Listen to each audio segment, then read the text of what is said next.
We're down from Portland? Yeah. There you go. It's a big game. That's what I hear. It's a big game. It's not a rivalry game, though. It's not a rivalry game. It's close. But Hey, Chip, Stanford is perfect in the red zone this year. What makes them so good? How do you try and stop them? you know, I think the one thing that makes them so good is just their balance, and that you can't gang up on one thing and say, hey, in the red zone they're just going to run the ball. If you do, then the tight end's Fleener, you know, Whalen outside. Andrew can put the ball on people. He's great with play action. So that even though you're in a tighter area, they still make you defend everybody, and that's what makes it difficult. When you got weapons at every spot, a wide receiver, a tight end, at running back, and a quarterback that can get it to those guys, that's what makes them so difficult to defend. How impressive of a stat is that? It's pretty impressive. You know, you're 52 for 52, can't get better than that. You know, it's interesting over the course of the year. Sometimes early those stats, you know, 3 or 4 games you have it, but they, you know, through 9 games to be perfect in the red zone is very impressive. Chip, how important do you think the net punting stat is, and how big a factor is it in your success? It's been a huge factor, and we preach it, you know, and spend a lot of time on it. This is a game, especially when you play close teams, the field position deal is a huge deal. And the fact that no one's getting return yards on us is really big. So, however, and the fact that Jackson has been kicking the ball so well. I've seen people real good at net punting, but they average 35 yards. You know, he's averaging almost 46. I don't know the exact number. But that's the thing that's a huge difference maker for us. And then his ability to drop the ball inside the 20 and not make all those kicks come touchbacks. Sometimes when you see a kicker that, you know, he's got a great stat, well, he's booming 65-yarders, but they're really 45-yarders because they keep going to the end zone all the time.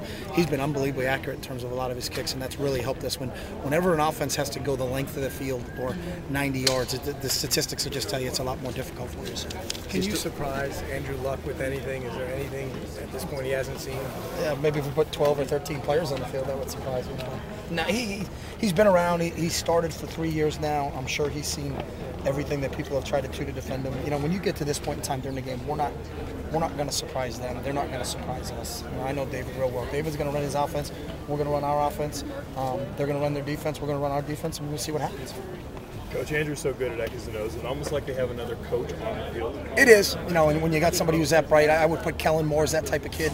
You know, when you got a quarterback that is so cerebral, it really makes things very effective for you. And you know, a point to it is David's let him call a lot of plays in the game, you know, and that's putting a lot on a kid's plate. But he's done a really good job with it, and that just, you know, that's why everybody talks about him being as high as he's going to be picked in the draft and all those other things, because he is the total package. They talk about Andrew Luck, but their running game, I mean, they really do run their offense through that running game, don't they? They do, and it's not. That's the one thing. The unfortunate thing is that it's not just Andrew Luck. They've got a couple great running backs, and Taylor and Gaffney, and then when they bring in Wilkerson, he can run. They've got 3 or 4 tight ends. They've got receivers. They got an outstanding offensive line. You know, that's why football is a quintessential team sport, and it's never just about one guy. And they're undefeated right now. And I don't know if they're 3 in the country or whatever they are in the country right now. And they're one of the top 2 or 3 teams in the country right now because they got a total team. So. After watching the tape of the Washington game, how do you think Darren played in that game? I thought Darren played well in that game. Did a really nice job managing our offense. And again, we didn't have the ball very often in the first half. We only had it for 6 minutes. You know, besides the one ball that fell out of his hands, you know, when those things happen, I thought he did a really nice job. You know, that drive in the beginning of the second half, you know, when it was balanced, run pass, run pass, run pass up and down the field, and just taking what the defense gives us is, you know, really when he's on like that, it makes us a very difficult team to defend. Will the kicking competition continue through game day? You make that decision then, or the kicking game? Kicking competition? I mean, early in the week you mentioned that. Yeah, those guys are going to kick it off. I mean, I talked to Oz about that. So. Do you consider this a clash of styles? I mean, does it anger you when people call you a finesse team and then a power team? No, I don't. It means absolutely nothing. I don't know if you get more points.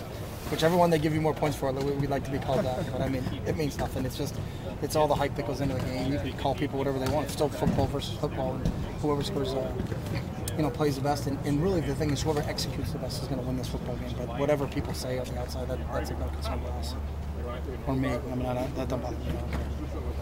But you did mention that you know that they're the one team that's gotten you in the conference. I didn't mention that. I've been asked that question a million times. I was answering it. Any thoughts on Joe Paterno stepping down next year? I just saw it quickly, so I would really be it would be presumptuous of me. I saw it quickly when I was walking down here, you know, and was on the TV. So I really don't know a lot about the situation. It's a tragic situation from every standpoint, and you know, it's just a real. I think it's more than just football. That's the sad part about the whole thing. So. Do you know him at all? No, I don't. Okay, guys.